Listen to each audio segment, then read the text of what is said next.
malapit na nating mapanood ulit ang From Helen's Kitchen. At syempre, bumisita tayo sa set. Sa iba pang showbiz news, eto na mga kapatid. Bigyan natin ng spotlight si Yula Valdez at ang kanyang iconic character na si Ruby sa Totoy Bato. Oh my gosh! Narito po report.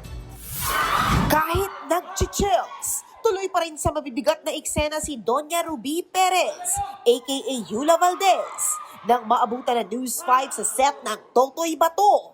At kung sa serye, walang puso at storm in human form kung ilarawan ang karakter niya. Malayo naman yan sa real-life Yula. Very professional at may malasakit sa kanyang mga katrabaho. Because ang daming involved sa taping yesterday and today. So, I hope na hindi naman ito lumala. But, okay lang. Pagka-take, pagkatapos, if you enjoy what you're doing, you can't complain. At 57, aba, hindi halata. Dahil si Yula, palaban pa rin sa mga action scene. Kaya naman todo ang pagmamalaki niya kay Ruby. Kaya natutuwa siya na may following na rin ang kanyang now iconic character. Sa mga susunod na linggo, humanda na sa mas matitinding bakbakan sa Totoy Bato pagkatapos ng Frontline Pilipinas. Anong ulam? Wow! Bubusugin na naman tayo mga kapatid dahil ang kusina ng isa sa most loved icons ng Philippine showbiz. Bubuksan niya ulit para sa atin. Yan ang From Helen's Kitchen ni Madam Helen Gamboa Soto kasama ang anak na si Shara.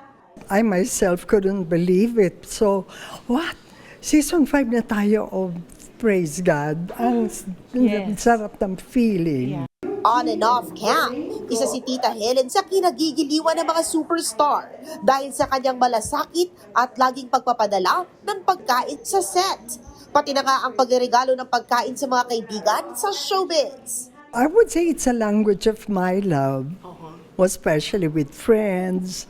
Yeah, of course, first. Family, but friends and family. Yeah, That's family. that's really her love language. She'll cook at home and then she'll send people food.